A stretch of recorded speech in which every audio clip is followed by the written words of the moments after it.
is a more productive economy with greater capacity to deliver goods and services to the American people. And a growing economy where folks have more choices and more small businesses compete and where more goods can get to market faster and cheaper. I've laid out a three-part plan to do just that. First, fix the supply chain.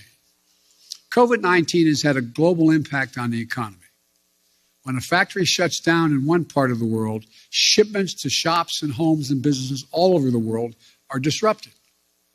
COVID-19 has compounded that many times over. A couple of months ago, in this very room, we heard dire warnings about how the supply chain problems could create a real crisis around the holidays. So we acted.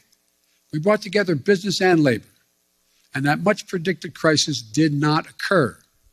99% of the packages were delivered on time, and shelves were stocked. And notwithstanding the recent storms that have impacted many parts of our country, the share of goods in stock at stores is 89% now, which has barely changed from the 91% before the pandemic. I often see empty shelves being shown on television.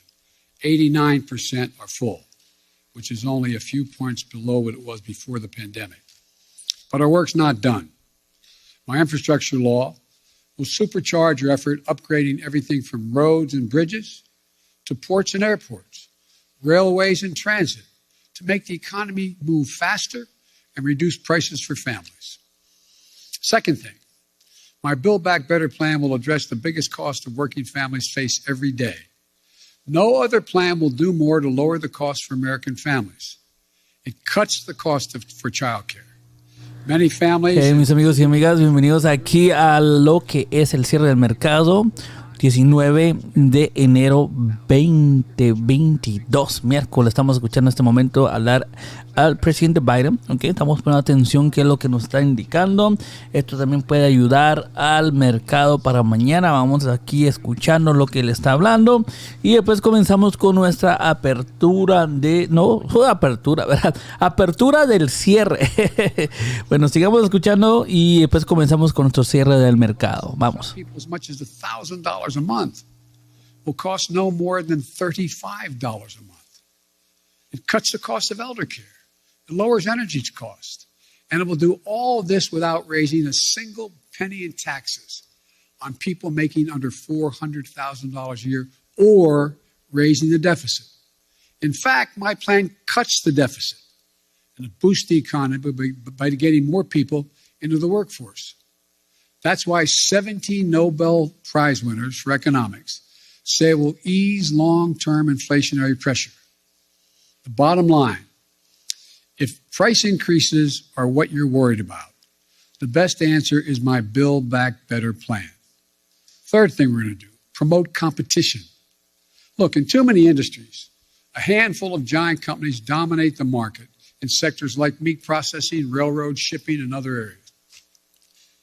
This isn't a new issue. It's not been the reason we've had high inflation today. It's not the only reason. It's been happening for a decade. But over time, it has reduced competition, squeezed out small businesses and farmers, ranchers, and increased the price for consumers. We end up with an industry like the meat processing industry, where 4 big companies dominate the markets. Pay ranchers less for their cattle they grow, charge consumers more for beef, hamburger meat, whatever they're buying. Prices are up. Look, I'm a capitalist, but capitalism without competition is not capitalism. It's exploitation. So I signed an executive order to tackle unfair competition in our economy, and we're going to continue to enforce it, along with working with Congress where we can. I'll close with this. We have faced some of the biggest challenges that we've ever faced in this country these past few years. Challenges to our public health, challenges to our economy. But we're getting through it. And not only are we getting through it, we're laying the foundation for a future where America wins the 21st century by creating jobs at a record pace. Now we need to get inflation under control. We have developed an extraordinarily effective booster shots and antiviral pills, Now we need to finish the job to get COVID-19 under control. I've long said it's never been a good bet to bet against the American people or America. I believe that more than ever today. We've seen the grit and determination of the American people this past year. But the best days of this country are still ahead of us, not behind us. Now, I'm happy to take questions. Yes. Thank you, Mr. President. I know some of my colleagues will get into some specific issues, but I wanted to zoom out on your first year in office. Inflation is up. Your signature domestic legislation is stalled in Congress. In a few hours from now, the Senate, an effort in the Senate to deal with voting rights and voting reform legislation is going to fail. COVID-19 is still taking the lives of 1,500 Americans every day, and the nation's divisions are just as raw as they were a year ago. Did you overpromise to the American public what you could achieve in your first year in office, and how do you plan to course correct going forward? Why are you such an optimist? Look, I didn't overpromise, but I have probably outperformed what anybody thought would happen. The fact of the matter is that we're in a situation where we have made enormous progress. You mentioned the number of deaths from COVID. Well, it was 3 times that not long ago. It's coming down. Everything's changing. It's getting better. Look, I didn't overpromise, but I think if you take a look at what we've been able to do, you'd have to acknowledge we made enormous progress. But one of the things that I think is something that, one thing I haven't been able to do so far is get my Republican friends to get in the game of making things better in this country. For example, I was reading the other day, and I wrote the quote down so I don't misquote him. A quote from Senator Sununu when he decided that he wasn't going, Governor Sununu, when he decided he wasn't going to run for the Senate in New Hampshire. Here's what he said. They were all, for the most part, content with the speed at which they weren't doing anything. It was very clear that we just had to hold the line for 2 years. Okay, so I'm just going to be a roadblock for the next 2 years? That's not what I do, Sununu said. He went on to say it bothered me that they were okay with that. Then he goes on to say, I said, okay, so we're not going to get stuff done if we win the White House back. Why didn't we do anything in 2017 and 2018? And then he said, how the Republican Sununu spoke to answer the challenge? He said, crickets, yeah, crickets. They had no answer. I did not anticipate that there'd be such a stalwart effort to make sure that the most important thing was that President Biden didn't get anything done. Think about this. What are Republicans for? What are they for? Name me one thing they're for. And so the problem here is that I think what I have to do, and the change in tactic, if you will, I have to make clear to the American people what we are for. We've passed a lot. We passed a lot of things that people don't even understand what's all that's in it, understandably. Remember when we passed the Affordable Care Act and everybody thought that, it really was getting pummeled and beaten, and it wasn't until... No me estoy durmiendo, estoy aquí despierto, que estoy viendo si le hacen alguna pregunta de la inflación, porque eso es lo que le hicieron pregunta. Estamos viendo aquí algo que pueda venir para mañana, que nos pueda ayudar, pero vamos aquí a escuchar un poquito más. Seguimos aquí y después vamos con nuestro cierre. Estoy tomando cafecito, entonces no, aquí seguimos despiertitos. We didn't know that, and guess what? We won over 38 seats because we had explained to the people exactly what, in fact, had passed. Now, one of the things that I remember saying, and I'll end this, I remember saying to President Obama when he passed the Affordable Care Act, I said, you ought to take a victory lap. And he said, there's so many things going on, we don't have time to take a victory lap. As a consequence, no one knew what the detail of the legislation was. They don't know a lot of the detail of what we passed. So the difference is I'm going to be out on the road a lot, making the case around the country with my colleagues who are up for re-election and others, making the case of what we did do and what we want to do, what we need to do. And so I don't think I've overpromised at all, and I'm going to stay on this track. You know, one of the things that I remember, and I'll end this with, I was talking with, Jim Clyburn, who was a great help to me in the campaign in South Carolina.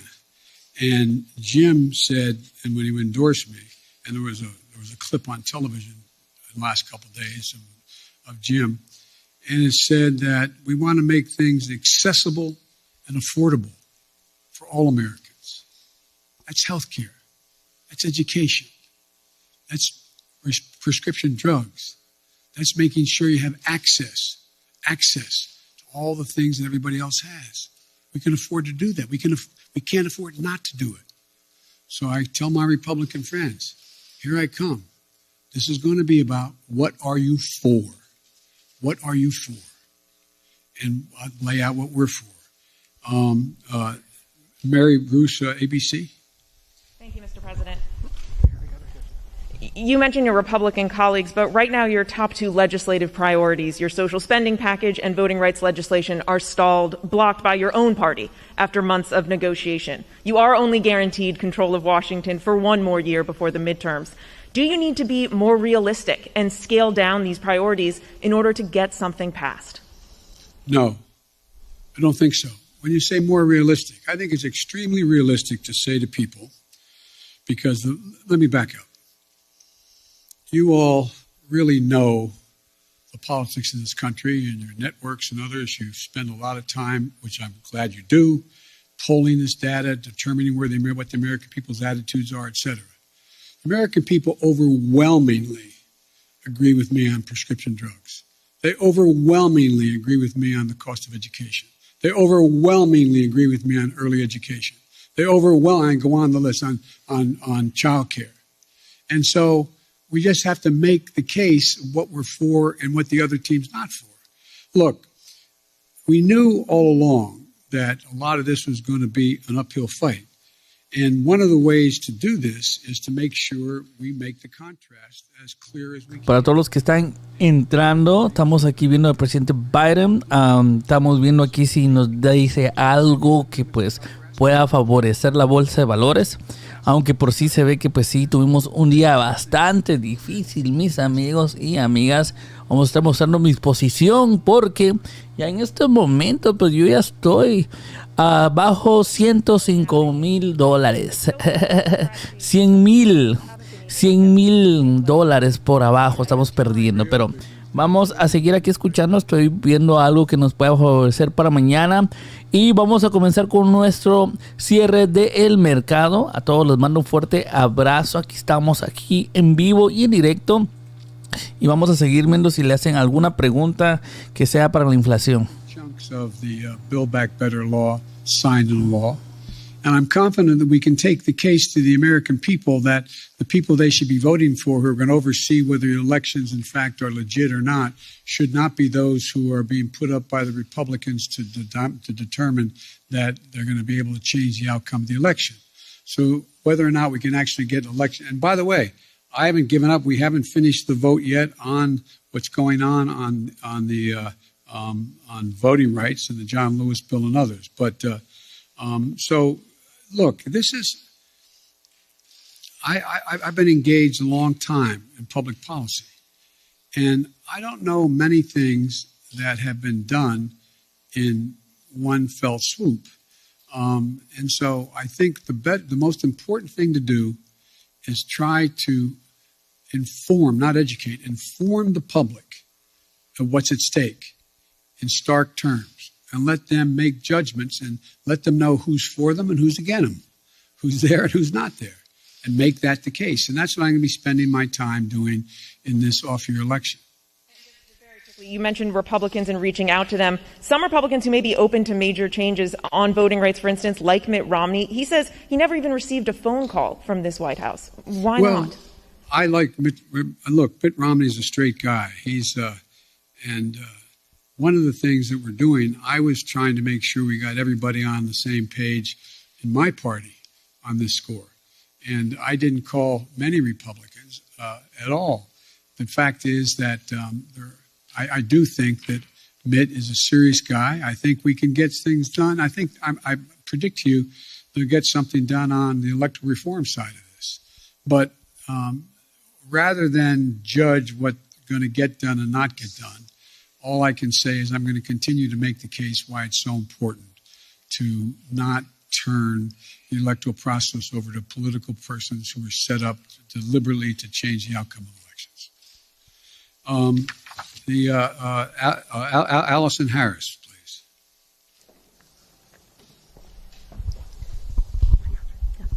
Thank you, Mr. President. Speaking of voting rights legislation, if this isn't passed, do you still believe the upcoming election will be fairly conducted and its results will be legitimate? Well, it all depends on whether or not we're able to make the case to the American people that some of this is being set up to try to alter the outcome of the election. And it's one thing, look, maybe I'm just being too much of an optimist. Remember how we thought not that many people were going to show up to vote in the middle of a pandemic? We had the highest voter turnout in the history of the United States of America. Well, I think if, in fact, no matter how hard they make it for minorities to vote, I think you're going to see them willing to stand in line and defy the attempt to keep them from being able to vote. I think you're going to see the people we're trying to keep from being able to show up, showing up and making the sacrifice that needs to be made in order to change the law back to what it should be. But it's going to be difficult. I make no bones about that. It's going to be difficult. But we're not there yet. We've not run out of options yet, and we'll see how this moves. And on Omicron and education, teachers are in revolt in so many places. Parents are at odds over closing schools and remote learning. You say we're not going to go back to closing schools. You said that just moments ago, yet they're closing in some areas. What do you say to those teachers and principals and parents about school closings, and what can your administration do to help make up for learning loss for students? First of all, I'd put in perspective the question you asked. Very few schools are closing. Over 95% are still open. So you all phrase the questions when people, I don't think it's deliberate on your part, but you phrase the question when anyone watches this on television. My God, there must be, all those schools must be closing. What are we going to do? 95% are still open, number one. Number two, the idea that parents don't think it's important for their children to be in school, and teachers know it as well. That's why we made sure that we had the ability to provide the funding through the Recovery Act, through the act that the first act we passed, to be able to make sure schools were able to be safe. So we have new ventilation systems available for them. We have the way they scrub down laboratories and I mean the laboratories kids go to the bathroom, cafeterias, buses, etc. All that money's there. There's billions of dollars made available. It's there. Not every school district has used it as well as it should be used, but it's there. And so, in addition to that, there is now another $10 billion for testing of students in the schools. So I think as time goes on, it's much more likely you're going to see that number go back up from 95%, back up to 98, 99%. But the outfit, the individuals of the district that says we're not going to be open is always going to get, and I'm not being critical of any of you, it's always going to get front page. It's always going to be the top of the news. But let's put it in perspective. 95, as high as 98% of the schools in America are open, functioning, and capable of doing the job. How about Jen Epstein, Bloomberg? Mr. President, thank you. Your top foreign policy advisors have warned that Russia is now ready to attack Ukraine, but there's still little unity among European allies about what a package of sanctions against Moscow would look like. If the U.S. and NATO aren't willing to put troops on the line to defend Ukraine and American allies can't agree on a sanctions package, hasn't the U.S. and the West lost nearly all of its leverage over Vladimir Putin? And given how ineffective sanctions have been in deterring Putin in the past, why should the threat of new sanctions give him pause? Well, because he's never seen sanctions like the ones I promised will be imposed if he moves, number one. Number two, we're in a situation where Vladimir Putin is about to, we've had very frank discussions, Vladimir Putin and I, and the idea that NATO is not going to be united, I don't buy. I've spoken to every major NATO leader. We've had the NATO-Russian summit. We've had the OSCE has met, et cetera. And so I think what you're going to see is that Russia will be held accountable if it invades. And it depends on what it does. It's one thing if it's a minor incursion and then we end up having a fight about what to do and not do, et cetera. But if they actually do what they're capable of doing with the force amassed on the border, it is going to be a disaster for Russia if they further invade Ukraine, and that our allies and partners are ready to impose severe cost and significant harm on Russia and the Russian economy. And, you know, we're going to fortify our NATO allies, I told them, on the eastern flank, if in fact he does invade. I've already shipped over $600 million worth of sophisticated equipment, defensive equipment, to the Ukrainians. The cost of going into Ukraine in terms of physical loss of life for the Russians, they'll be able to prevail over time, but it's going to be heavy. It's going to be real. It's going to be consequential. In addition to that, Putin has a stark choice. Either de-escalation or diplomacy, a confrontation of the consequences. And look, I think you're going to see, for example, everybody talks about how Russia has control over the energy supply that Europe absorbs. Well, guess what? That money that they earn from that makes about 45% of their economy. I don't see that as a one-way street. They go ahead and cut it off. It's like my mother used to say, you're biting your nose off to spite your face. It's not like they have all these wonderful choices out there. I spoke with the Prime Minister of Finland. And, we're talking about concern on the part of Finland and Sweden about what Russia is doing. The last thing that Russia needs is Finland deciding to change its status. They didn't say they're going to do that, but they're talking about what, in fact, is going on and how outrageous Russia is being. We're finding ourselves in a position where I believe you'll see that there'll be severe economic consequences. For example, anything that involves dollar denominations, if they invade, they're going to pay. Their banks will not be able to deal in dollars. So there's a lot's going to happen. But here's the thing. My conversation with Putin, and we've been, how can we say it? We have no problem understanding one another. He has no problem understanding me, nor me him. And the direct conversations were, I pointed out, I said, you've occupied before other countries, but the price has been extremely high. How long? You can go in and, over time, at great loss and economic loss, go in and occupy Ukraine. But how many years? 1, 3, 5, 10? What is that going to take? What toll does that take? It's real. It's consequential. So this is not all just a cakewalk for Russia. Militarily, they have overwhelming superiority as it relates to Ukraine. But they'll pay a stiff price immediately, near term, medium term, and long term if they do it. I'm sorry. Okay. David Sanger, New York Times. Thank you, Mr. President. I wanted to follow up on your answer there about Russia and Ukraine.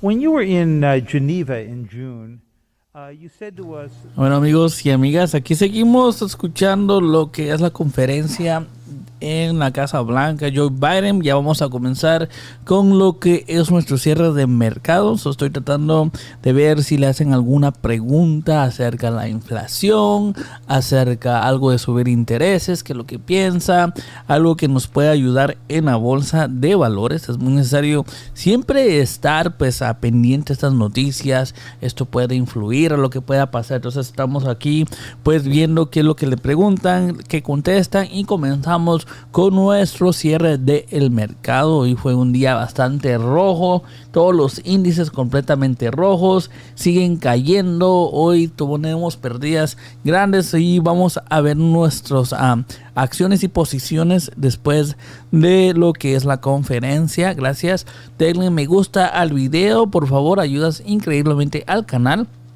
y sigamos aquí escuchando. I think he'll test the West, test the United States and NATO as significantly as he can. Yes, I think he will.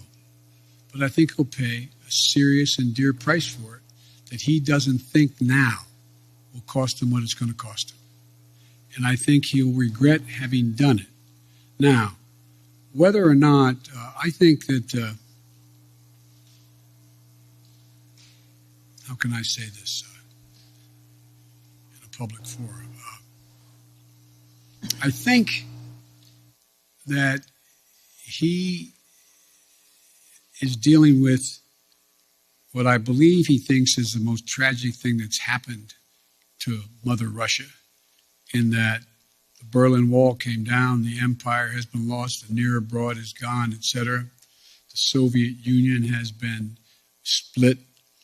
But think about what he has.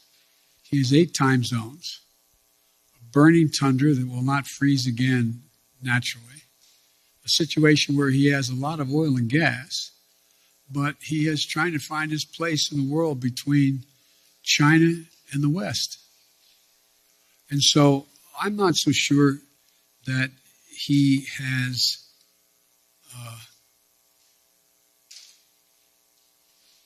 David, I'm not so sure he is certain what he's going to do. My guess is he will move in. He has to do something. And by the way, I've indicated to him the 2 things he said to me that he wants guarantees on. One is Ukraine will never be part of NATO. And 2, that NATO or there will not be strategic weapons stationed in Ukraine. Well, we can work out something on the second piece, pretending what he does along the Russian line as well, the Russian border in the European area of Russia. On the first piece, we have a number of treaties internationally and in Europe that suggest that you get to choose who you want to be with. But the likelihood that Ukraine is going to join NATO in the near term is not very likely, based on much more work they have to do in terms of democracy and a few other things going on there, and whether or not the major allies in the West would vote to bring Ukraine in right now. So there's room to work if he wants to do that. But I think, as usual, he is going to, well, I probably shouldn't go any further, but I think it will hurt him badly. It sounds like you were offering some way out here, some off-ramp, and it sounds like what it is at least an informal assurance that NATO is not going to take in Ukraine any time in the next few decades. And it sounds like you're saying we would never put nuclear weapons there. He also wants us to move all of our nuclear weapons out of Europe and not have troops rotating through the old Soviet bloc. Do you think there's space for there as well? No, there's not space for that. We won't permanently station, but the idea we're going to actually increase troop presence in Poland and Romania, etc., if in fact he moves. Because we have a sacred obligation in Article 5 to defend those countries. They are part of NATO. We don't have that obligation relative to Ukraine, although we have great concern about what happens in Ukraine. Thank you. Maureen, USA Today. Thank you, Mr. President. I wanted to follow up on your comment on Build Back Better and also ask you a question about the pandemic. You said that you're confident you can pass big chunks of Build Back Better this year. Does that wording mean that you are thinking about, you're looking at breaking the package up into individual portions? And then on the pandemic, now that the Supreme Court has blocked the vaccination or test rule for larger businesses, are you reconsidering whether to require vaccines for domestic flights as a way to boost vaccination rates? No, look, first of all, on the last part of the question, the Supreme Court decision, I think, was a mistake, but you still see thousands and thousands of people who work for major corporations having to be tested as a consequence of the decision made by the corporation, not by the standard ISET that is there. I think you'll see that increase, not decrease, number one. What was the first part of your question? On your comment that you made that you're confident Yes. that major chunks of Build Back Yes. Better can pass, are you breaking it up? Does that Yes. mean? It's clear to me that that we're going to have to probably break it up. I think that we can get, and I've been talking to a number of my colleagues on the Hill, I think it's clear that we would be able to get support for the $500+ billion for energy and the environmental issues that are there, number one. Number two, I know that the two people who've opposed, on the Democratic side at least, support a number of the things that are in there. For example, Joe Manchin strongly supports early education, 3 and 4 years of age, strongly supports that. There is strong support for, I think, a number of the way in which to pay for these, pay for this proposal. So I think there is. I'm not going to negotiate against myself as to what should and shouldn't be in it, but I think we can break the package up, get as much as we can now, and come back and fight for the rest later.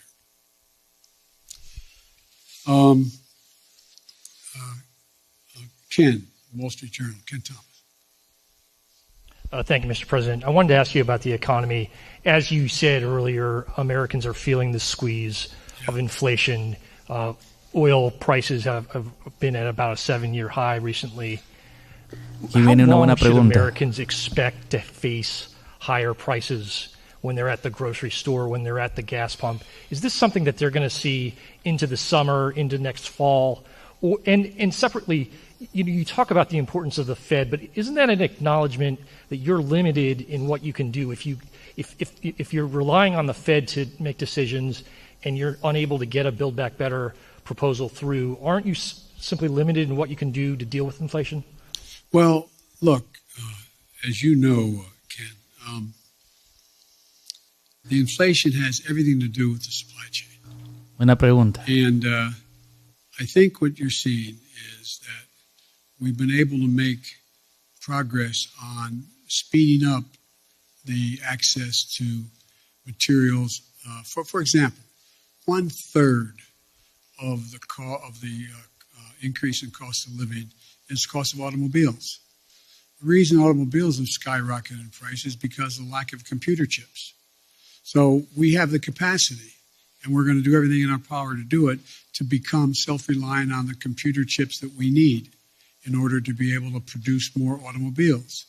That's underway. We've already passed, within the context of another bill, money for that in the House of Representatives, before the House of Representatives now. But I think there's a way we can move to, if we can move to get, for example, that one thing done, it can make a big difference in terms of the cost of, the total cost of living. Now, with regard to the whole issue of energy prices, that gets a little more complicated. But you saw what happened when I was able to convince everyone from including China, India, a number of other countries to agree with us to go into their version of their petroleum reserve, to release more into the market. So that brought down the price about 12, 15 cents a gallon, some places more. There's going to be a reckoning along the line here as to whether or not we're going to continue to see oil prices continue to go up in ways that are going up now relative to what impact that's going to have on the producers. And so it's going to be hard. I think that's the place where most middle-class people, working-class people get hit the most. They pull up to a pump and all of a sudden, instead of paying $2.40 a gallon are paying $5 a gallon. That's going to be really difficult. But so we're going to continue to work on trying to increase oil supplies that are available. And I think there's ways in which we can be of some value added in terms of the price of gas, natural gas and the like, to take the burden off the European countries that are now totally dependent on Russia. But it's going to be hard. It's going to be very hard. But I think that we have to deal with, for example, like I said, you have a circumstance where people are paying more for a pound of hamburger meat than they ever paid. Well, one of the reasons for that is you don't have that many folks out there that are the ones that are got the big four controlling it all. And so you're going to see more and more, we're going to move on this competition piece to allow more and more smaller operations to come in and be able to engage in providing, buying and providing the access to much cheaper meat than exists now. But it's going to be a haul. Now, and I assume the reason you said if I can't get Build Back Better relates to what those 17 Nobel laureate economists said, that if in fact we could pass it, it would actually lower the impact on inflation, reduce inflation over time, et cetera. So there's a lot we have to do. It's not going to be easy, but I think we can get it done. But it's going to be painful for a lot of people in the meantime. That's why the single best way to take the burden off middle class and working class folks is to pass the Build Back Better piece that are things that they're paying a lot of money for now. If you get to trade off higher gases, you're putting up with higher price of hamburgers and gas versus whether or not you're going to be able to pay for education and or child care and the like. I think most people would make the trade. Their bottom line would be better in middle-class households. But it's going to be hard, and it's going to take a lot of work. Sir, you mentioned China. Do you think the time has come to begin lifting some of the tariffs on Chinese imports? Or is there a need for China to make due on some of its commitments in the Phase 1 agreement? Some business groups would like you to begin lifting up those tariffs on China. Well, I know that, and that's why my trade rep is working on that right now. The answer is uncertain. It's uncertain. I'd like to be able to be in a position where I can say they're meeting the commitments or more of their commitments and be able to lift some of it. But we're not there yet. Nancy, CBS. Thank you so much, Mr. President. This afternoon, the Senate Minority Leader, Mitch McConnell, said that the midterm elections are going to be a report card on your progress on inflation, border security, and standing up to Russia. Do you think that that's a fair way to look at it? And if so, how do you think that report card looks right now? I think report cards can look pretty good if that's where we're at. But look, the idea that Mitch has been very clear. He's going to do anything to prevent Biden from being a success. I get on with Mitch. I actually like Mitch McConnell. We like one another. But he has one straightforward objective. Make sure that there's nothing I do that makes me look good in his mind, with the public at large. And that's okay. I'm a big boy. I've been here before. But the fact is that I think that I'm happy to debate and have a referendum on how I handle the economy, whether or not I've made progress on. Look, again, how can I'm taking too long answering your questions. I apologize. I think that the fundamental question is, what's Mitch for? What's he for on immigration? What's he for? What's he proposing to make anything better? What's he for dealing with Russia? It's different than I'm proposing that many of his Republican friends or his colleagues are supporting as well. What's he for on these things? What are they for? So everything's a choice. A choice. I think, look, I've laid out a proposal on immigration that if we passed it, we'd be in a totally different place right now. But we're not there because we don't have a single Republican vote. My buddy John McCain's gone. So, I mean, it's going to take time. And again, I go back to Governor Sununu's quote. How long? I mean, rhetorical question. I know this is not fair to ask the press a question. I'm not asking you.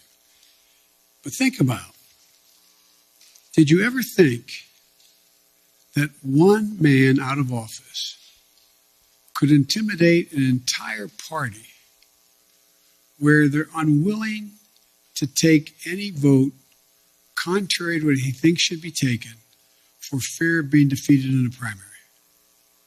I've had 5 Republican senators talk to me, bump into me, quote unquote, or sit with me, who've told me that they agree with whatever I'm talking about for them to do.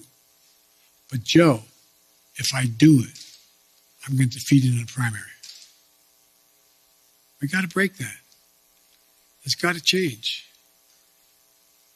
And I doubt you're all, it sounds like I'm being solicitous, you're all bright as hell, well-informed, more informed than any group of people in America.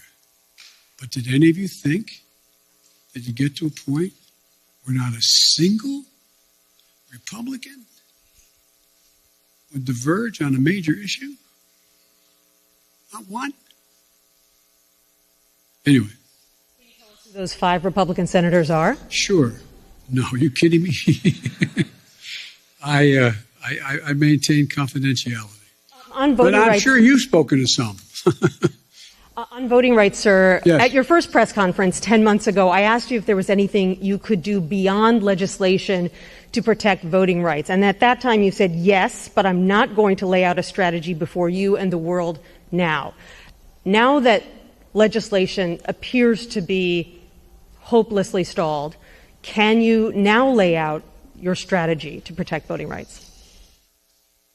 Well, I'm not prepared to do that in detail in terms of the executive orders I may be able to engage in and other things I can do. But one of the things we have done, we have significantly beefed up the number of enforcers in the Justice Department who are there to challenge Mis amigos, en un par de minutos comenzamos con nuestro cierre del mercado. Aquí yo estoy viendo lo que es la conferencia. Es muy necesario escuchar ciertos puntos, ciertas preguntas. Se le están preguntando al presidente Biden. Estoy viendo si le hacen más preguntas sobre la inflación, sobre lo que son los intereses. Pueden preguntarles algo que pues nos pueda venir y ayudar para el día de mañana. Vamos a comenzar aquí en un par de minutos. Les mando un fuerte abrazo a todos los que están ahí viendo la conferencia y les recuerdo, destruyan el botón que les gusta. Mis amigos y amigas ayudan increíblemente al video, entonces destruyan ese botoncito. Ya vamos a comenzar. Ha sido un día rojo, estamos en pérdidas, sobrepasamos los $100,000 en pérdidas en Virgin Galactic, ya vamos a $110,000, ok, un 31%, pero aquí vamos a estar hablando qué es lo que estoy haciendo, qué es lo que hicimos el día de hoy. Seguimos aquí firmes y seguimos viendo lo que pueda pasar aquí en la conferencia, viendo algunas preguntas que le puedan ser claves, y vamos a continuar con nuestro en vivo. Denle me gusta al video y seguimos aquí escuchando al presidente Biden. I thought that would ever happen in America in the 21st century, but it's happening.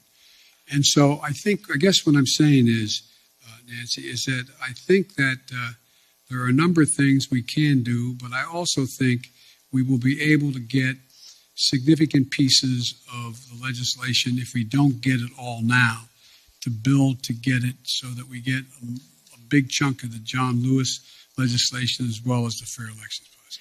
Sir, on COVID, if you don't mind, you touted the number of Americans who are now fully vaccinated with 2 shots, but even some of your own medical advisors say that people aren't fully protected unless they have that 3rd shot, a booster. Why hasn't this White House changed the definition of fully vaccinated to include that 3rd booster shot? Is it because the numbers of fully vaccinated Americans would suddenly look a lot less impressive? No, it's not that at all. It's just this has become clearer and clearer. And every time I speak of it, I say, if you've been vaccinated, get your booster shot. Everybody get the booster shot. It's the optimum protection you can have. You're protected very well with 2 shots. If it's the Pfizer, anyway, you're protected.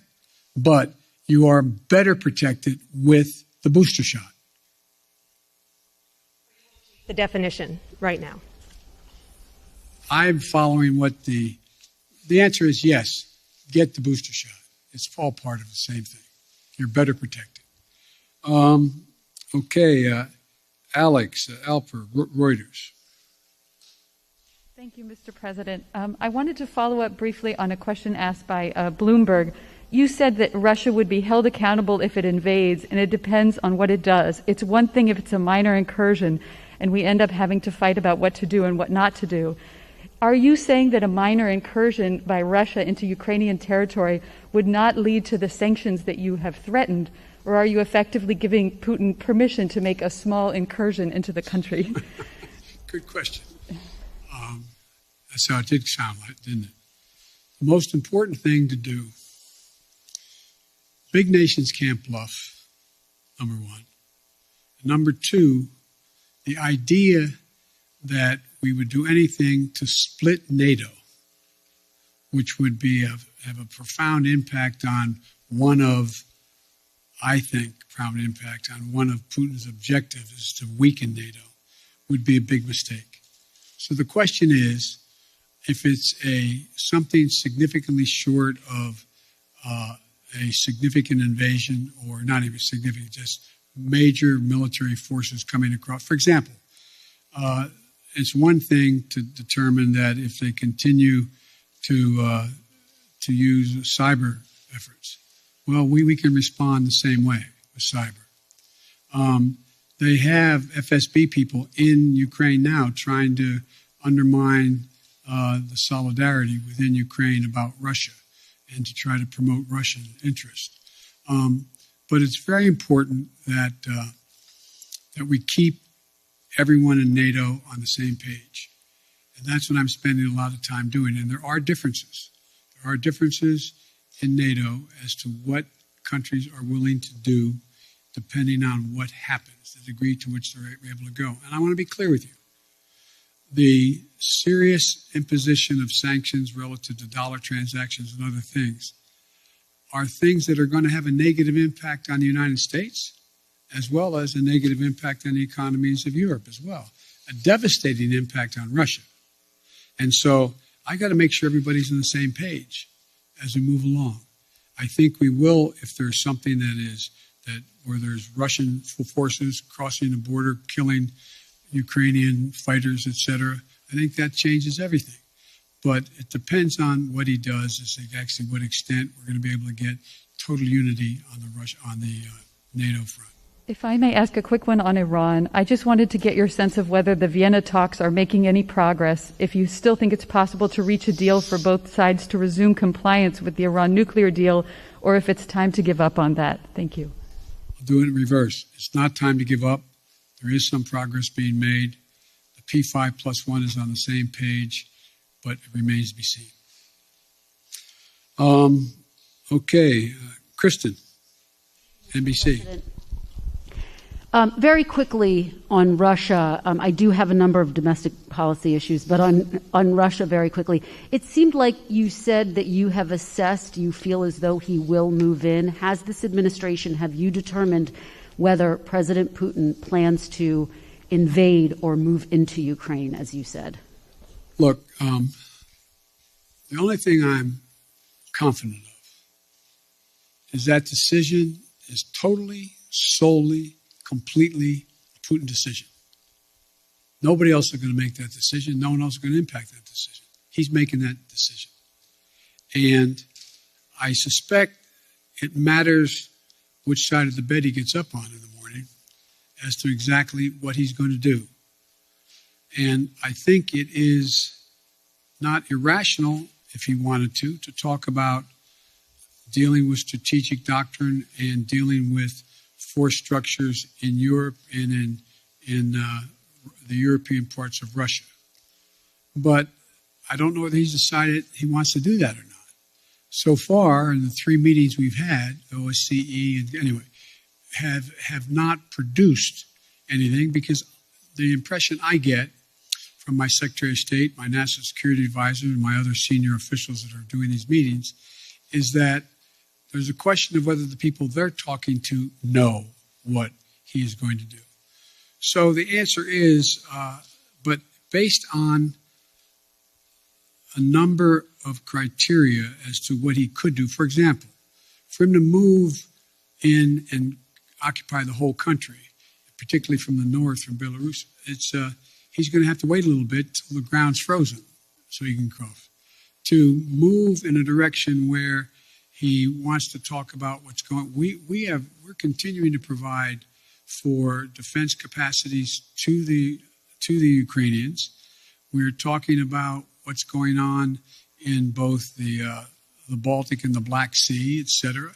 There's a whole range of things that I'm sure he's trying to calculate how quickly he can do what he wants to do and what does he want to do. But he's an informed individual. And I believe he's calculating what the immediate, short term, and the near term and the long term consequences of Russia will be. And I don't think he's made up his mind yet. I want to ask you about your domestic agenda. You've gotten a lot of questions about voting rights, Mr. President, but I want to ask you about black voters, one of your most loyal constituencies. Yep. I was in Congressman Clyburn's district yesterday in South Carolina. You opened this news conference talking about him. I spoke to a number of black voters who fought to get you elected, and now they feel as though you are not fighting hard enough for them and their priorities.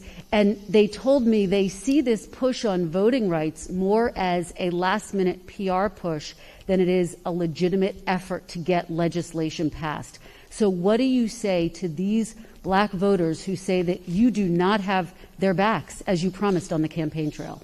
I've had their back. I've had their back my entire career. I've never not had their back.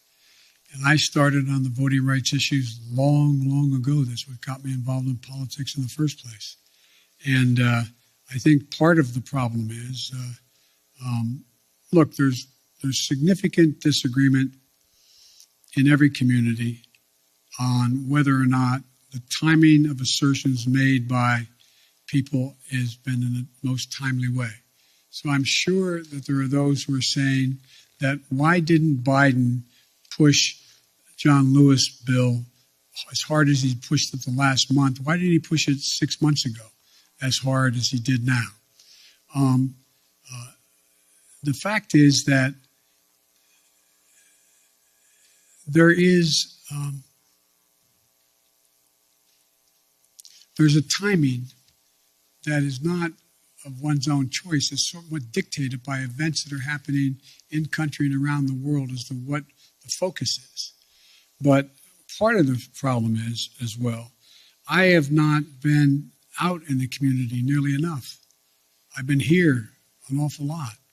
I find myself in a situation where I don't get a chance to look people in the eye because of both COVID and things that are happening in Washington. To be able to go out and do the Bueno, mis amigos y amigas, vamos a comenzar con lo que es nuestro cierre del mercado. Ok, aquí estamos. Aquí tratamos de escuchar si decían algo de la bolsa, algo de la inflación, algo de subir los intereses. Y aquí estamos. Ahora vamos a comenzar a ver cómo cerró el mercado el día de hoy. Vamos a comenzar con nuestro cierre del mercado, mis amigos y amigas. Continuemos aquí. Los tres índices quedaron rojos el día de hoy. S&P 500 menos 1.04. El Dow Jones menos 0.99, Nasdaq menos 1.15 el día de hoy, bastante rojo. Vamos a ver lo que son las acciones en este momento. Microsoft 303.33, Casco Martin 1.26, Ford Motors 22.45, EPCO Inc. 8.34, subió 1.21%, Casco Wholesales 490.16, Chewy 42.19, Digital World 77.45, Coinbase Global 219.50. Aquí estamos viendo Aurora Innovation 6.25, Best Bank of America, 46.44, un buen día. Bank of America, sabemos que presentaron sus earnings. Esas semanas comenzamos a ver los earnings. Estos son buenas noticias, esperemos que pegan números fuertes. Dogecoin 126.99, Excel Technology 0.47, Society Pass 5.46, Walt Disney 150.11, PayPal 173.55, Wynn Resort 89.06, Lemonade 31.26, Himax 11.53, Boeing 217.08, Robinhood, wow, miren cómo terminó Robinhood en 13.89, increíble, cayó un 4% aproximadamente. Y ahí vamos, Robinhood. Vamos a ver a este paso que van. Vamos a ver si no visitan lo que son los $10. Son vídeos 157.23, Best Inc. 0.80, Astra Space 5.10, DraftKings también. Vamos a ver si no lo vemos por debajo de los 20, 21.40. Full Locker se ha mantenido, podemos decir, ya mejor, 44.21. Zona Group 6.59, Progeny 1.36, Macy's 25.27, Alibaba 127.74, Uber 37.86, Carnival 21.22, Rivian, miren eso, wow, Rivian 69.40, wow. Imagínense eso, amigos, los que entraron a Rivian en lo que fueron los $170. Imagínense qué reverse dieron, es increíble. En lo personal, nosotros no hicimos esto. Yo les comentaba que yo me iba a mantener a esperar hasta que pues bajara una u otra manera, y miren qué precio, 69.40, Camber Energy 0.65, Lowe's 234.70, Target 223.84, Nvidia 0.29, Home Depot 359.69, Tattoo Chef 13.82, AMC 18.32, Virgin Galactic 9.09. Ok, aquí estamos viendo NIO 28.63, Pfizer 4, Moderna 174.07, Johnson Johnson 166.58, Tesla 995, wow, ya cayó una vez más. Aquí estamos, miren, Tesla por debajo de los 1000, una vez más, increíble, qué caídas, qué ofertas. United Airlines 44.40, Apple 166.23, GameStop 106.57, Roblox 76.16, BF&BAF 13.70, Warhorse Group 3.52, y aquí vemos a Lucid en 40.03 y Wish 2.45. Increíble, qué ofertas, qué precios en estos momentos. Virgin Galactic en este momento yo estoy perdiendo $107,000, ¿ok? Es lo que estamos perdiendo. Sigo firme. Lo que sí no hicimos es que no recompramos LCID, ¿ok? No recompramos LCID. Yo pues me mantuve. En este momento prefiero tener el efectivo. Creo que están todavía, el mercado se ve pero muy rojo en este momento. Hay mucha duda de lo que está sucediendo, y este es el momento de tener el efectivo, ahí tener dinero en mano, ir comprando por partes. Realmente pues ya hemos estado cayendo. Hay acciones que están sobrepasando sus caídas más del 50, 60, 70%, y esto quiere decir que, quiera o no, es de uno de analizar y estudiar para poder comprar las ofertas. Realmente algunas son súper riesgosas, algunas pues son muy buenas en ofertas. Entonces siempre, mis amigos y amigas, siempre analicen y estudien antes de comprar o vender una acción o criptomoneda. Aquí me gusta mostrarles lo que yo estoy haciendo, pero no significa en ningún momento que lo hagan. Esto solamente es entretenimiento. Yo puedo perder todo el dinero, y recuérdense de cuidar el dinero como un bebé.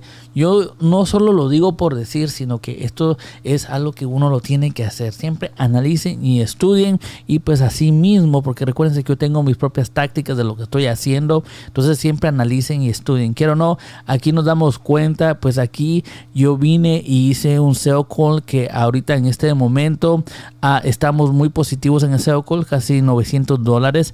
Voy a dejar que se expire porque se va a expirar este viernes y pues me ganaré $1,200 solo en 4 días en hacerle este sell call a Virgin Galactic, que me salió muy bien.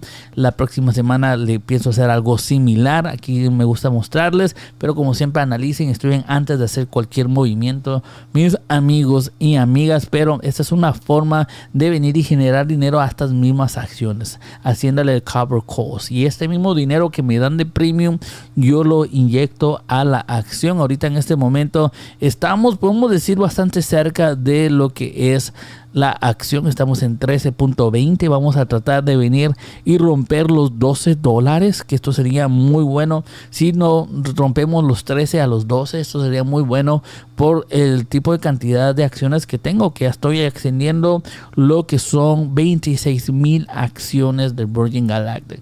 Ahorita yo le estoy entrando todo completamente a Virgin Galactic, y pues sí es un riesgo grande, pero también así como es un riesgo grande, pues si esta acción llega a girar, pues pueden hacer increíbles ganancias y puede sobrepasar el $1,000,000. Pero siempre esto es entretenimiento. Vamos a ver qué es lo que pasa. Esto aquí yo muestro, vamos a ver qué va a suceder. Entonces aquí suscríbanse al canal, denle me gusta, ayudas increíblemente.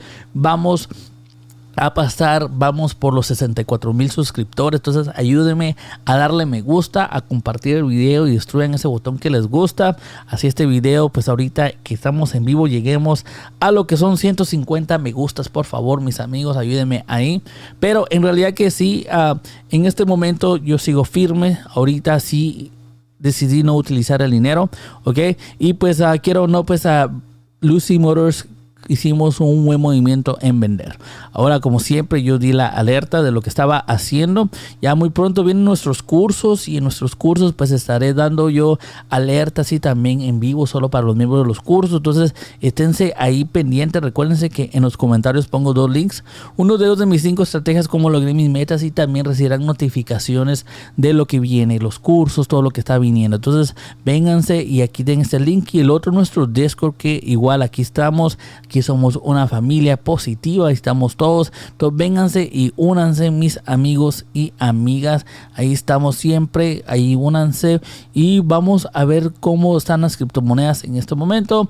Aquí estábamos Bitcoin 42,009, Ethereum 3,126, Tether $1, BNB 466, Cardano 141, USD Coin $1, Solana 136.93, XRP 0.73, Terra 80.11, Polkadot 24.34, Dogecoin 0.16, Avalanche 84.53, Polygon 2.10, Shiba Inu está en 27.90, ¿ok? Entonces increíble lo que está sucediendo, sigue cayendo y esto sigue cayendo cada vez más. Yo sí sigo firme. Yo creo que yo hice un video el día de ayer donde pues la diferencia se hace al final en los que se pueden mantener a largo plazo, ¿ok?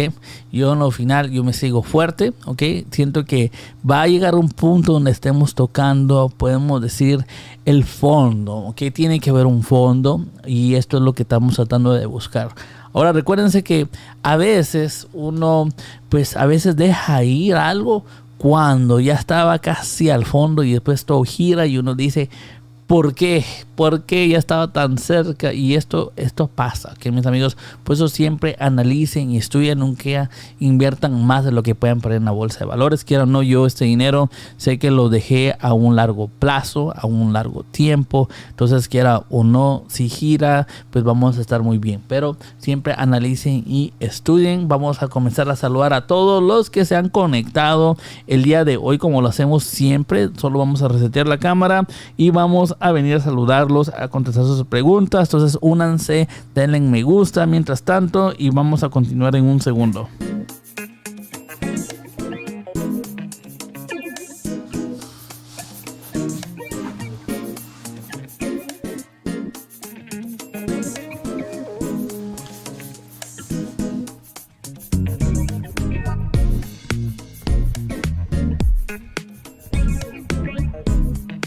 Bueno, ya estamos aquí de regreso y comencemos a saludar a todos. ¿Cómo están el día de hoy, mis amigos y amigas? Vamos a ver aquí a Pepillo, nena, presente maestro, un fuerte abrazo.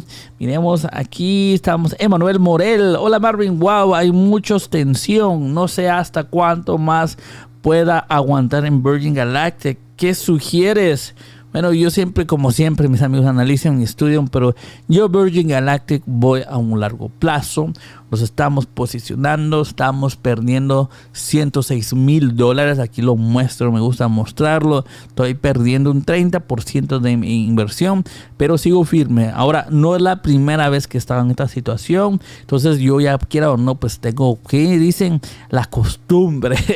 Ya tengo que, dicen, el cuero ya hecho y ya estoy listo, ya sé lo que pasa. Entonces, quiera o no, pues siempre yo sigo exprimiendo, eso sí, sigo exprimiendo las acciones me están trabajando. Esta semana a estas mismas, solo a lo que son 6,500 acciones, le hicimos que nos trabajara $1,300, que esto ahorita ya el viernes expira ese contrato y generamos dinero. Ok, ahorita en el otro que tengo 120 lo voy a recomprar una vez más y las tengo trabajando y esta es la idea. Estamos trabajando, comprando acciones porque siento que ahorita están a un precio muy bueno. Ok, entonces estoy llenándome, ya estamos en los 26,000 acciones, entonces yo sigo firme y esta es la idea. Okay, estos son los momentos donde duele, es cuando pues más uno pues compra, cuando uno cree y ha hecho su tarea. Eso siempre analicen, estudien. Esto solamente es entretenimiento y nunca inviertan más de lo que puedan en una acción o criptomoneda. Okay, ahora yo en lo personal aquí me gusta mostrarles mis posiciones, okay, de lo que yo estoy haciendo, pero solamente es entretenimiento. Vamos a tratar de venir y mostrar esta posición que llegue a $1,000,000, pero para eso varios factores tienen que salir positivos y esto es así. Entonces hay ahorita en este momento hay tensión, hay duda, pero yo sí siento que estos factores pueden salir positivos y por eso tenemos esta cantidad de dinero invertidos.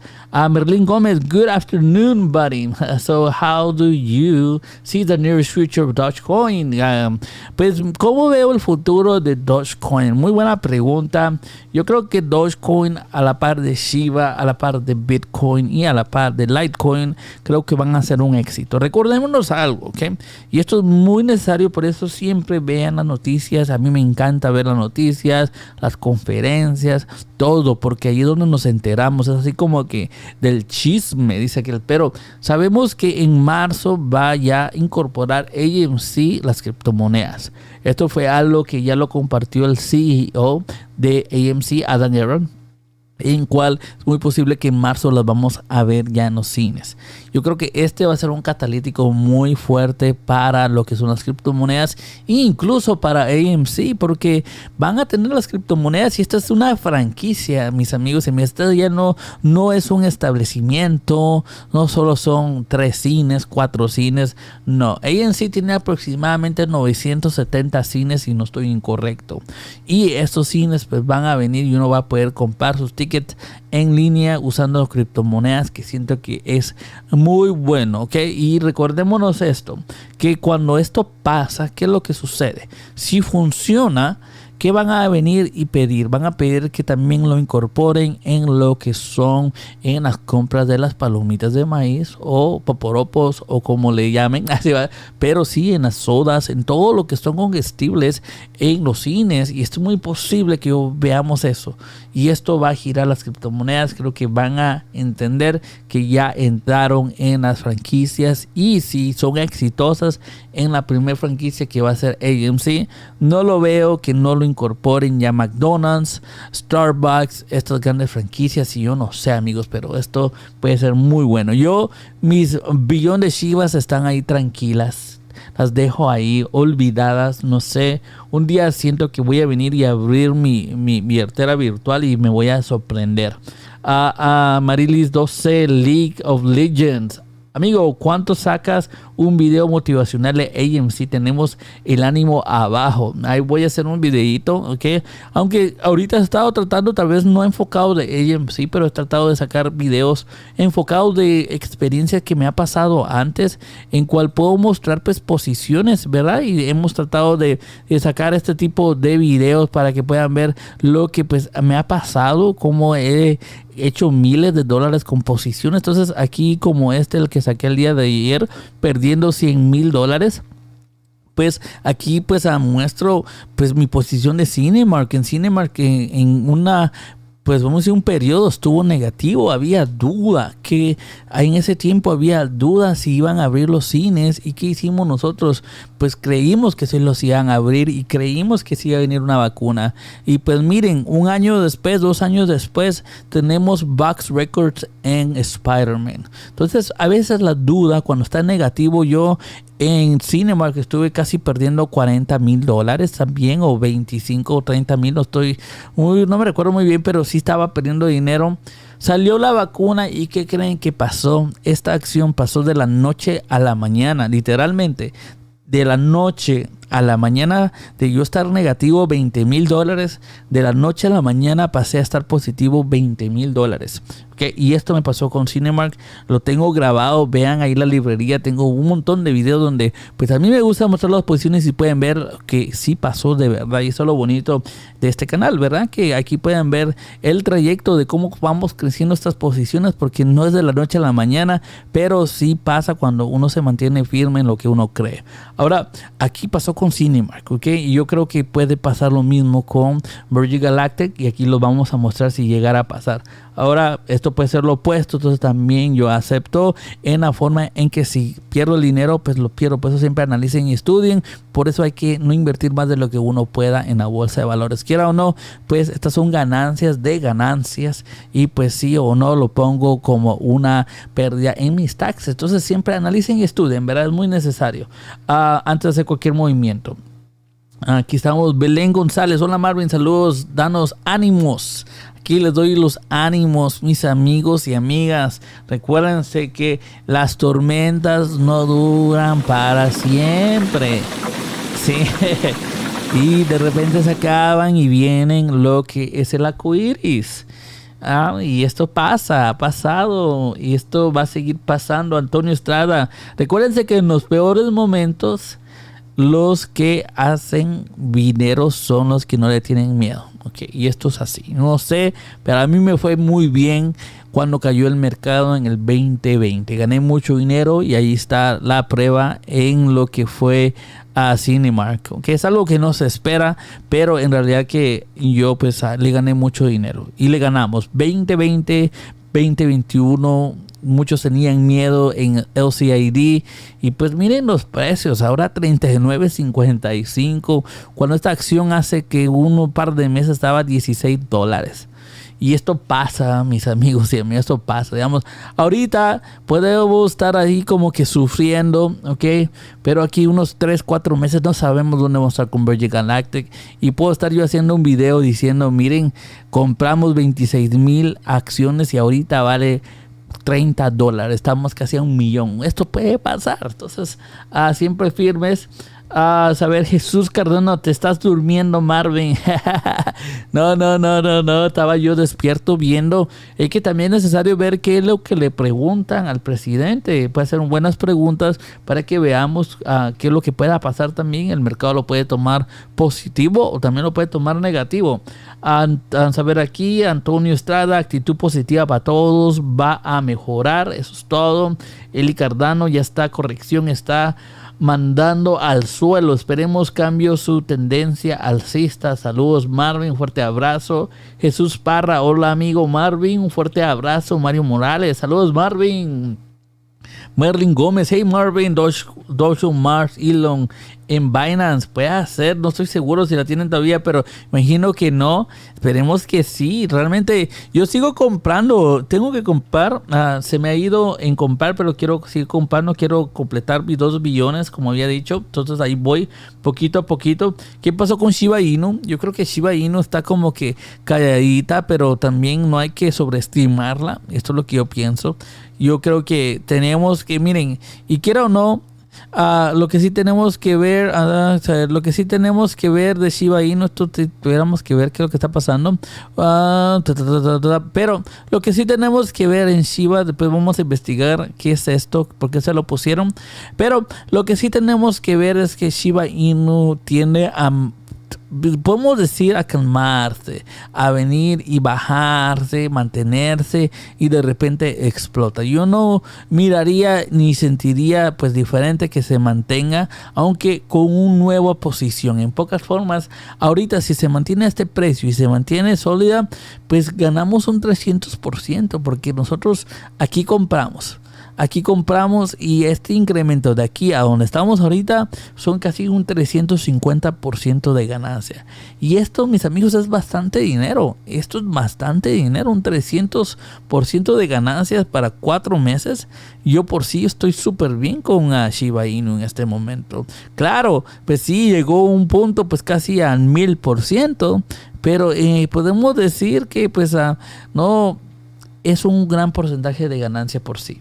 Yo soy feliz siempre con la ganancia. Paula Valencia, buenas tardes Marvin, saludos, ya extrañaba sus videos, pero aquí presente de regreso de vacaciones, abrazos, bendiciones, un fuerte abrazo Paula, espero que hayas pasado increíbles vacaciones.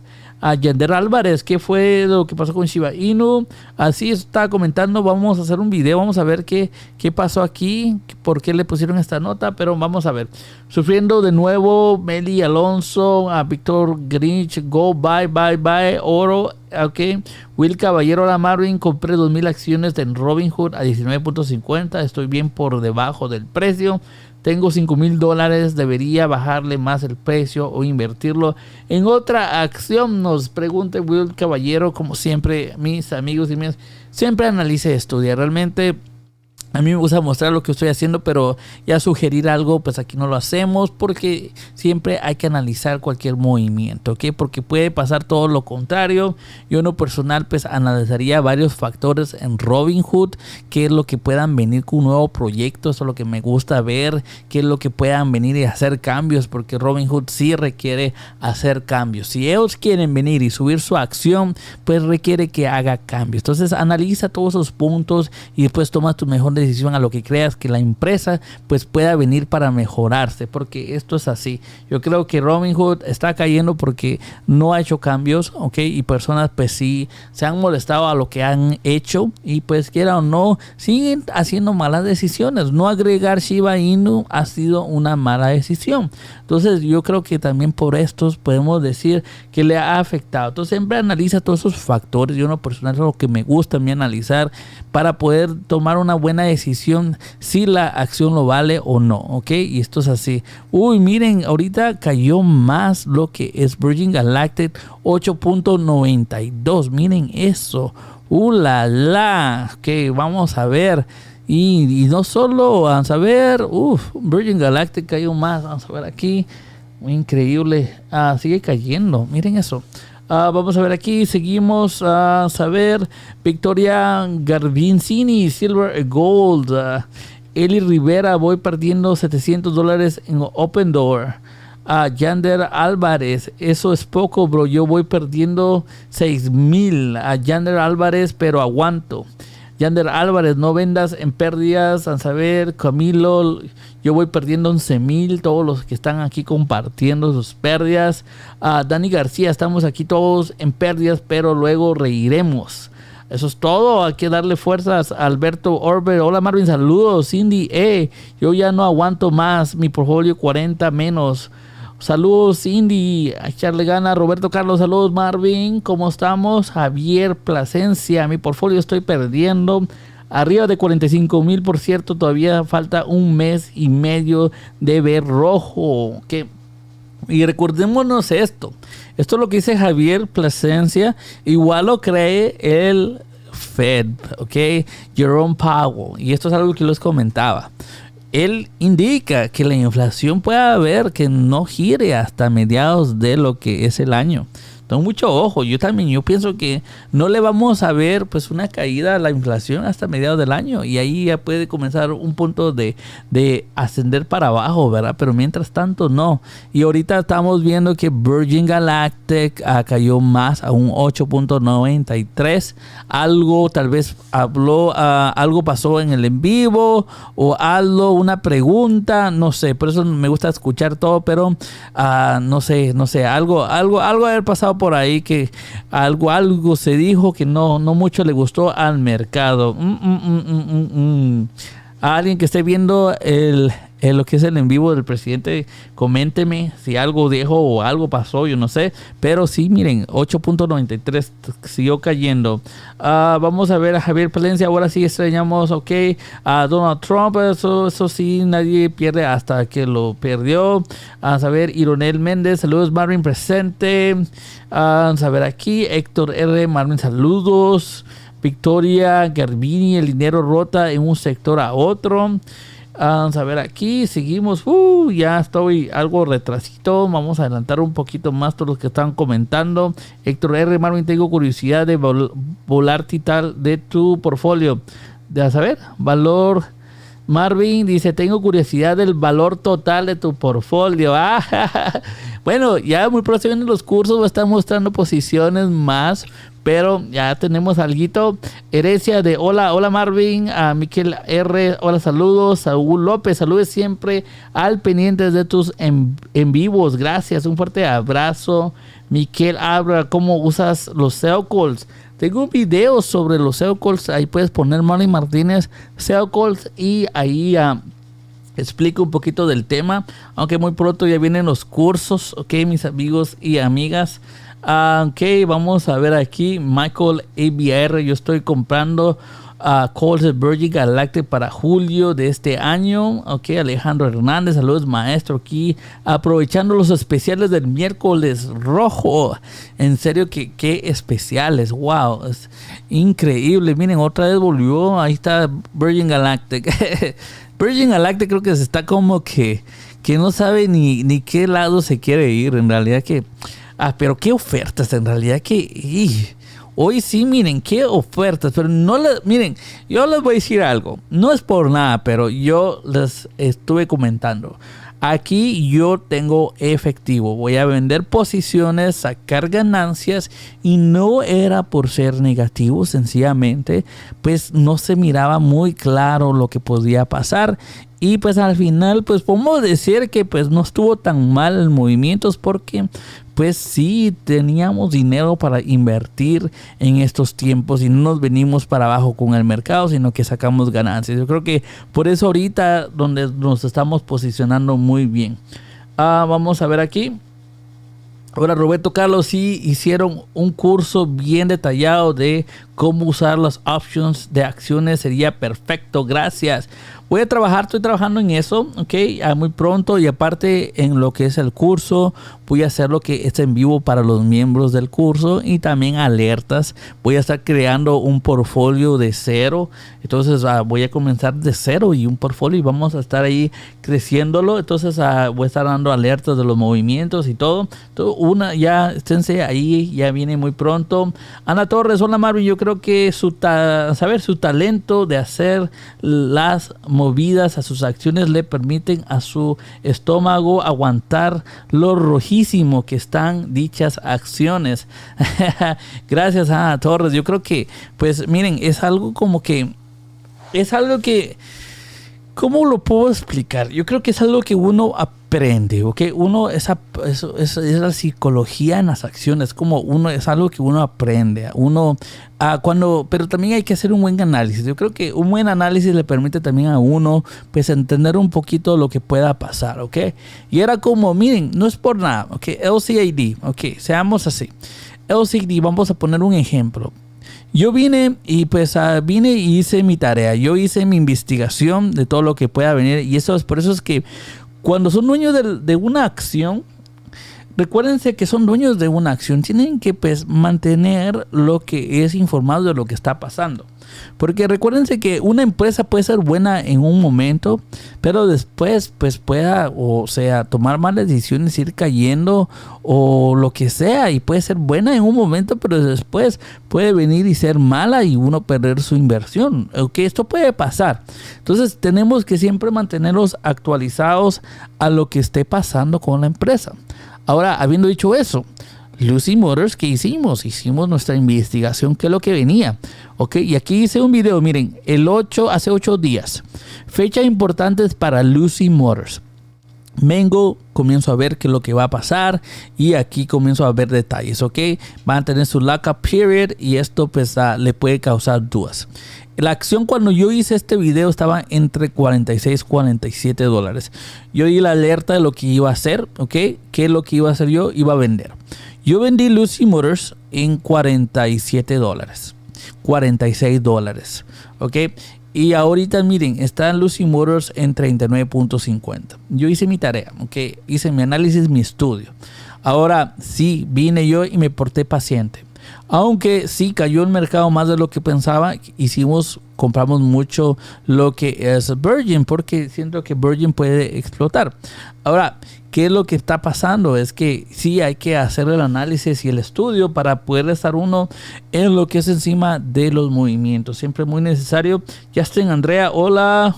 Hola Patojo, saludos desde Denver, un fuerte abrazo Justin, muchas gracias por lo de Patojo, ya hasta me sentí bien, ya muchas gracias, ya estoy feliz, voy a resetear la cámara y vamos a seguir con el en vivo antes que se resetee.